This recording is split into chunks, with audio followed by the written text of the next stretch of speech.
Run tiger run என்று ராஜன் வலியில் துடித்தபடி தனது 5 வயது மகன் சர்வேஸ்வரனிடம் கூறினார்.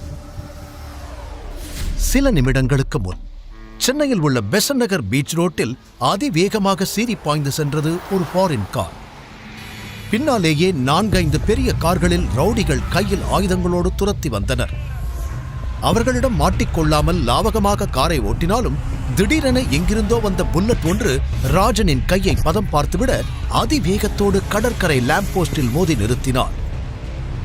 துரத்தி வந்த ரவுடிகள் அவரை சுற்றி வளைத்தனர். இனி தப்பிப்பது கடினம் என்று புரிந்து கொண்ட ராஜன் எப்படியாவது மகனை மட்டுமாவது காப்பாற்றிவிட துடித்தார். தன் கையில் அணிந்திருந்த புலி முத்திரை பதித்த மோதிரத்தை கழட்டி சர்வேஸ்வரனின் சட்டை பாக்கெட்டுக்குள் திணித்தார். அப்பா, போகாதீங்கப்பா, என்னை விட்டு போகாதீங்கப்பா என்று அழுத சர்வாவை கட்டி அணைத்தவர் பின் அழுத்தமாக அவனது நெற்றியில் முத்தமிட்டார். இல்ல டைகர், ஏன் வாழ்க்கையை நான் வாழ்ந்துட்டேன், நீயாவது தப்பிக்கணும், நான் திரும்ப வரலனா அப்பாவை மன்னிச்சிடு என்று கூறிவிட்டு தனது துப்பாக்கியுடன் காரை விட்டு இறங்கியவர் தன்னை சுற்றி வளைத்தவர்களை சுட ஆரம்பித்தார். அப்பா அப்பா ப்ளீஸ் பா, போகாதீங்கப்பா என அழுதபடியே காருக்குள் தவித்தான் சர்வா. துப்பாக்கி சத்தத்திற்கு பயந்து தன் காதை பொத்திக் கொண்டான். அடுத்த சில நொடிகளிலேயே ராணாவின் குண்டுகள் ராஜன் நெஞ்சை துளைக்க மண்ணில் சரிந்து விழுந்தார் ராஜன். சிகாரை எடுத்து பற்ற வைத்தபடி ராணா தன் காலால் ராஜனை மிதிக்க அவரது பார்வை காருக்குள் மறைந்திருந்த சர்வாவை தழுவியது. இந்த துரோகியோட முகத்தை மட்டும் மறந்துடாத டைகர் என்று இறுதியாக சொன்ன ராஜனின் உயிர் பிரிந்தது. அப்பா என்று அலறி அடித்து எழுந்து அமர்ந்தான் சர்வேஸ்வரன். வியர்த்து போயிருந்த தன் முகத்தை துடைத்துக் கொண்டான். கடந்த 18 வருடங்களாக இதே கனவு அவனை தூங்க விடாமல் துரத்தி வருகிறது. கையில் அணிந்திருந்த அந்த புலி முத்திரை மோதிரத்தை பார்த்தவன் தன் அப்பாவை நினைத்துக் கொண்டான். பின் ஒரு பெருமூச்சோடு வேலைக்கு கிளம்ப தயாரானான். சர்வா என்று அழைக்கப்படும் சர்வேஸ்வரன் சென்னையில் உள்ள ஒரு பிரைவேட் கம்பெனியில் டெலிவரி பாய் வேலை செய்கிறான். 23 வயதிற்கே உரிய சுறுசுறுப்பான நடை, ஃபிட்டான உடல் என பார்ப்பதற்கு வசீகரமாகவே இருப்பான். 18 வயது வரை வடசென்னை காசிமேட்டில் ஒரு அனாதை ஆசிரமத்தில் வளர்ந்தவன் அங்கு சொல்லிக் கொடுக்கப்பட்ட தியானம், யோகா, சிலம்பம், கராத்தே, பாக்ஸிங் என பல ஆரோக்கியமான திறமைகளை நன்றாக கற்றுக்கொண்டான். கடினமான இந்த வாழ்க்கையில் அவனுக்கு இருக்கும் ஒரே ஆறுதல் அவன் காதலி வைஷ்ணவி மட்டும்தான். இன்னைக்கு வைஷ்ணவி பர்த்டே, அவளுக்கு கேக் வாங்கிக்கிட்டு போனா சந்தோஷப்படுவா என்று நேராக ஒரு பேக்கரிக்கு சென்றவன் அங்கு இருந்த ஒரு அழகான கேக்கை பார்த்தான். இது எவ்வளவு? 2000. தனது சட்டை பாக்கெட்டில் இருந்த 100 ரூபாயை பார்த்தவன் அருகில் இருந்த சின்ன சைஸ் பீஸ் கேக்கை பார்த்து இது எவ்வளவு என்று கேட்க, இது ஒரு பீஸ் 50 rupees. ஓகே, இத 2 பேக் பண்ணுங்க என்றான். கேக்கை வாங்கிக் கொண்டவன் ஆசையோடு வைஷ்ணவியை பார்க்க அவளது அபார்ட்மெண்ட்டுக்கு கிளம்பினான். காலிங் பெல்லை அடித்துவிட்டு ஜன்னல் வழியாக பார்க்க உள்ளே டிஸ்கோ லைட், மியூசிக் சத்தம் என்று பெரிய பார்ட்டி நடப்பது போல தெரிந்தது.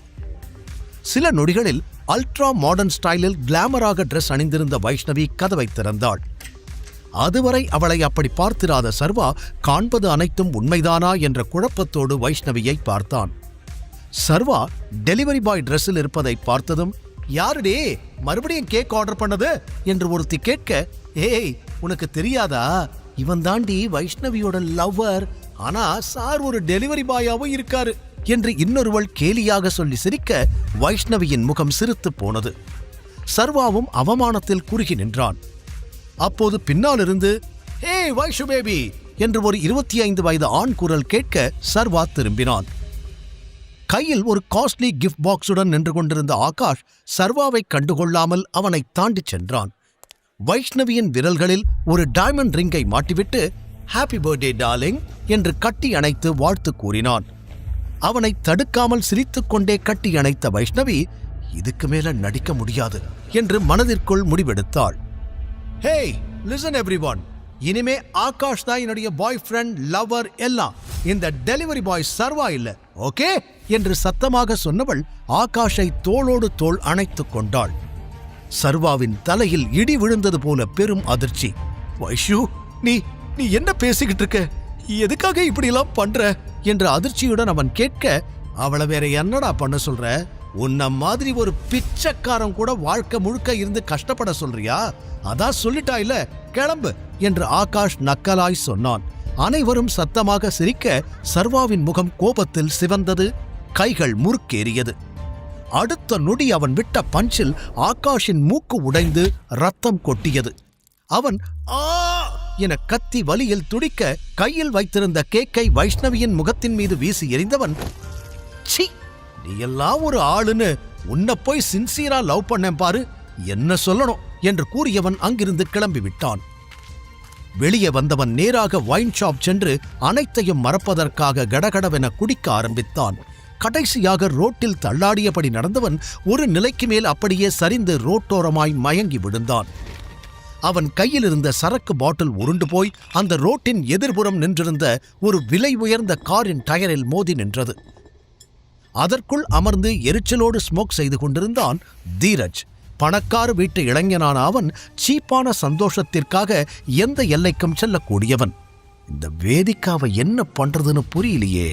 ஃபேமிலி பிசினஸ்ல நாளுக்கு நாள் அவளோட கை ஓங்கிட்டே இருக்கு.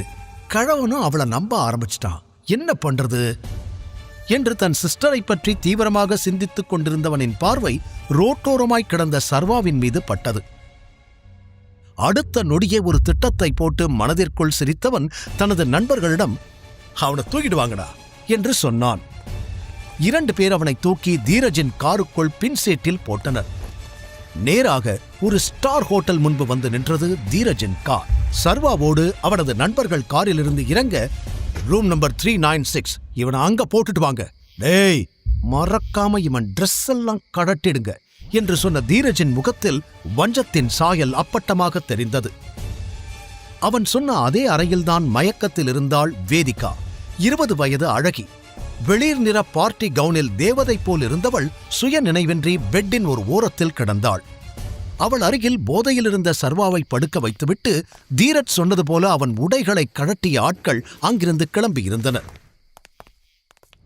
மறுநாள் காலை வெகுநேரம் கழித்து மெதுவாக கண்களை திறந்த சர்வா ஆடையில்லாமல் ஒரு பெண்ணின் அருகில் தான் இருப்பதைக் கண்டு அதிர்ந்து போனான். தூக்கத்தில் இருக்கும் வேதிகாவின் அழகும் வசீகரமான முகமும் அவனையும் அறியாமல் ஒரு நொடி ரசிக்க வைத்தது. பின் சுதாரித்துக் கொண்டவன், யார் இந்த பொண்ணு? பார்க்கவே பெரிய பணக்காரி மாதிரி இருக்கா. நான் எப்படி இங்க வந்தேன்? என்ன நடக்குது இங்க என்று மாறி மாறி பார்த்தவன் வேகமாக தனது உடைகளை எடுத்து அணிய ஆரம்பித்தான். அந்த சலசலப்பில் வேதிகாவும் விழித்துக் கொண்டாள். கலைந்திருந்த தன் ஆடைகளை வேகமாக சரி செய்து கொண்டவள், ஏய் யாரா நீ? நீ எப்படி ரூம்குள்ள வந்த? இங்க என்ன பண்ற என்று பதட்டத்தோடு கேட்க ரூமின் கதவு திறக்கப்பட்டது. அவள் அண்ணன் தீரஜ் தன்னுடைய நண்பர்களோடு உள்ளே வந்து வேதிகாவை கேவலமாக பார்த்தான். அவர்களைத் தொடர்ந்து 65 வயது மதிக்கத்தக்க கம்பீரமான ஒரு நபர் கோட் சூட்டில் நரைத்த பெரிய மீசை தாடி கையில் ஸ்டிக்குடன் அந்த ரூமிற்குள் நுழைந்தார். அவர் பெயர் அதியமான். தாத்தா பாத்தீங்களா இவ என்ன வேலை பண்ணிருக்கான்னு என்று தீரஜ் ஏத்திவிட கோபத்தோடு வேதிகாவை பார்த்தவர் பளார் என அறைந்தார். எப்பேற்பட்ட குடும்பத்துல பிறந்துட்டு என்ன வேலை பண்ணிருக்க நீ என்று அவளை திட்டியவர் அருகிலிருந்த சர்வாவை முறைக்க, சார் நீங்க நினைக்கிற மாதிரி நான் எந்த தப்பும் பண்ணல என்று சற்று தயக்கத்துடன் அவன் ஏதோ சொல்ல வர, என்னடா பண்றதெல்லாம் பண்ணிட்டு நல்லவன் மாதிரி நடிக்கிறியா? டேய் இவன் அடிங்கடா என்று தீரஜ் சொல்ல அவனும் அவனது நண்பர்களும் சர்வாவை அடிக்க ஆரம்பித்தனர். நிறுத்துங்க என்று கத்திய அதியமான் சர்வாவின் சட்டையை பிடித்து இழுத்தார். யாருடா நீ? எவ்வளோ தைரியம் இருந்தா எங்க வீட்டு பொண்ணு மேல கை வச்சிருப்ப என்று கத்தினார். சர்வா பதில் பேச முடியாமல் தடுமாறி நிற்க உடனே அதியமான், எப்ப இப்படி ஒரு தப்பு நடந்துச்சோ இதுக்கு மேல இதை இப்படியே விட்டா சரி வராது. 2 பேருக்கு உடனே கல்யாணம் பண்ணி வச்சிடணும். தீரஜ் நாளைக்கே அதுக்கான ஏற்பாட்டை பண்ணிடு. இனி இவன் தான் நம்ம குடும்பத்தோட மாப்பிள, வேதிகாவோட புருஷன் என்று அழுத்தமாக கூற வேதிகா அதிர்ச்சியில் மலைத்து நின்றாள். தாத்தா நீங்க தப்பா புரிஞ்சுக்கிட்டீங்க, நான் சொல்றது கொஞ்சம் கேளுங்க என்று அவள் பதற்றத்துடன் சொல்ல அவளை முறைத்தவர், எதுவும் பேச தேவையில்லை, இவனை கூட்டிட்டு இப்பவே கிளம்பு.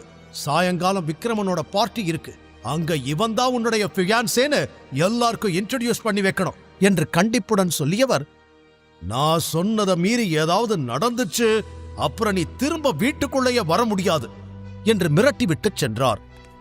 தீரஜும் தன் திட்டம் வெற்றியடைந்த மகிழ்ச்சியில் வேதிகாவை பார்த்து நக்கலாக சிரித்துவிட்டு சென்றான். அடி வாங்கிய சர்வா வலியில் முனகிக் கொண்டிருக்க வேதிகா அவனிடம், யாருடா நீ, ஏன் இப்படி என் வாழ்க்கையை நாசமாக்குற என்று தன் தலையில் கை வைத்து அழ ஆரம்பித்தாள். இதற்கு சர்வாவிடம் எந்த பதிலும் இல்லை.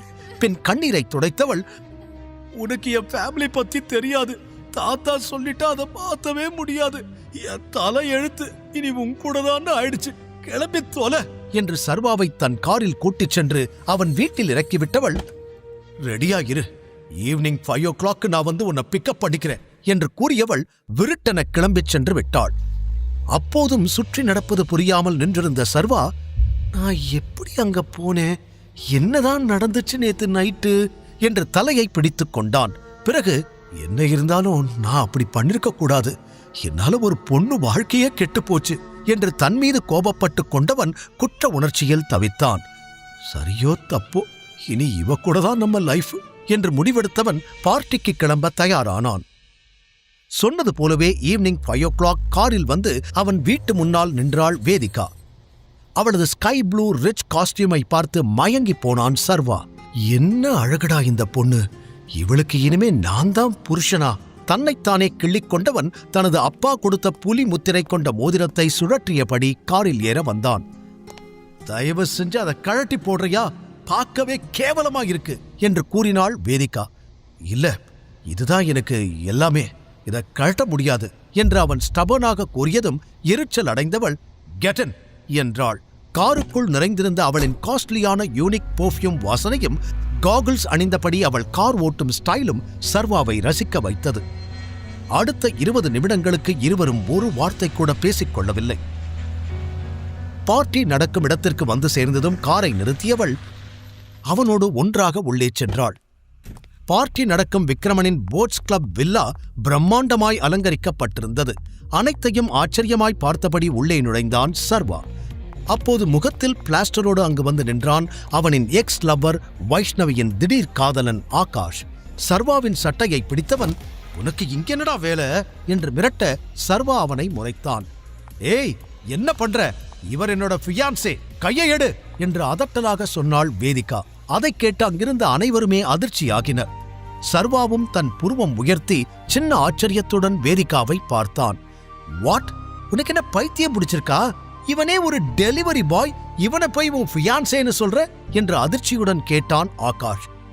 ஆனால் வேதிகாவோ அதற்கு பதில் சொல்லாமல் அங்கிருந்து நகர்ந்துவிட, இப்ப நான் யாருன்னு தெரிஞ்சிடுச்சுல, இன்னொரு தடவை தேவையில்லாம என்கிட்ட வம்பிழுத்த வாய உடைச்சிடுவேன் என்று சர்வா ஆகாஷை அடிக்க கை ஓங்க அந்த பார்ட்டியை ஹோஸ்ட் செய்யும் விக்ரமன் அங்கு வந்தார். 55 வயதிலும் எலீட் பிசினஸ்மேன் லுக்கில் திடகாத்திரமாக ஸ்டைலாக இருந்தார் விக்ரமன். என்ன பண்றீங்க ரெண்டு பேரும்? இவனை யாருமே இங்க இன்வைட் பண்ணல, திருட்டுத்தனமா உள்ள வர பார்க்கறான் என்று ஆகாஷ் வேகமாக சொல்ல சர்வாவை கூர்ந்து பார்த்தார் விக்ரமன். அவனது முக அமைப்பும் உடல் தோரணையும் அவரை ஒரு நொடி ஆச்சரியத்தில் ஆழ்த்தியது. ஹலோ சார், நான் எந்த பிரச்சனையும் பண்ண வரல, உங்களை பார்த்ததும் இவன் தான் அப்படியே கதையை மாத்தி சொல்றான், முடிஞ்சா இவனை துரத்தி விடுங்க என்று கூறிவிட்டு சர்வா அங்கிருந்து நகர பார்க்க, ஒரு நிமிஷம் என்று அவன் விரலில் இருந்த புலி மோதிரத்தை பிடித்து உற்று பார்த்த விக்ரமனின் முகம் அடுத்த நொடி மாறியது. சில நொடிகள் யோசித்தவர் சர்வாவை நெருங்கி வந்தார். உங்க கூட ஒரு 2 நிமிஷம் நான் தனியா பேசலாமா என்று பவ்யமாக அவர் கேட்க, அவரது பணிவை பார்த்த அனைவருமே புரியாமல் திகைத்து போய் நின்றனர்.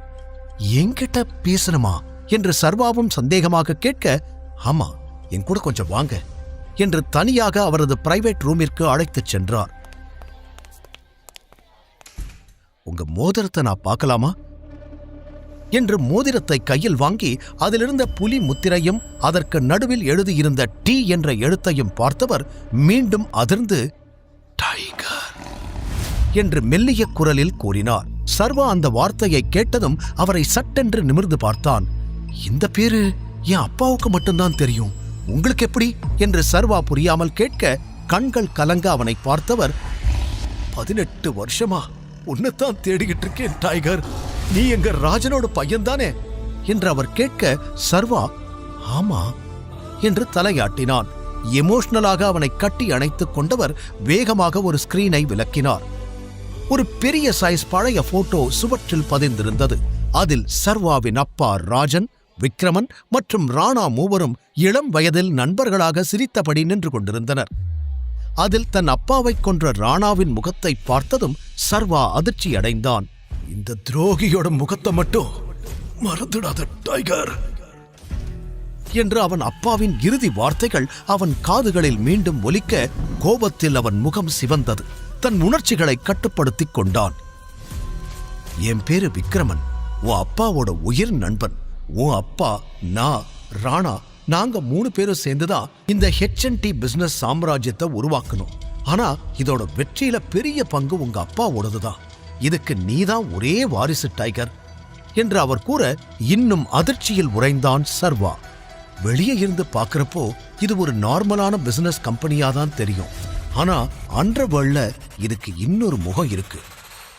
ஹவுஸ் ஆஃப் டைகர்ஸ் என்று அவர் சொல்லச் சொல்ல சர்வாவுக்கு தன் அப்பாவின் ஆபத்தான வாழ்க்கை அப்போதுதான் புரிய ஆரம்பித்தது. நம்ம நாட்டுல இருக்கிற அரசியல்வாதிகள், செலிபிரிட்டிஸ், பெரிய பெரிய பணக்காரங்க எல்லாம் நம்ம கம்பெனி பேரை கேட்டாலே பயத்துல நடுங்குவாங்க. உன் அப்பா ராஜன் வச்சதுதான் சட்டம், அதை யாராலையும் மீற முடியாது. ஆனா உன் அப்பா நல்லவர். சட்டத்துக்கு புறம்பா நாங்க சில வேலைகள் செஞ்சாலும் அது எல்லாமே கஷ்டப்படுற மக்களுக்காகத்தான். உன் அப்பா இறந்ததுக்கு அப்புறம் இங்க எல்லாமே மாறி போச்சு. அதுவரைக்கும் நம்மளை பார்த்து பயந்து ஒளிஞ்ச நிறைய பேர் நமக்கு எதிரிகளா உருமாற ஆரம்பிச்சாங்க. அதுல நம்மளோட மிகப்பெரிய எதிரியே ஆதிசேஷன் தான்.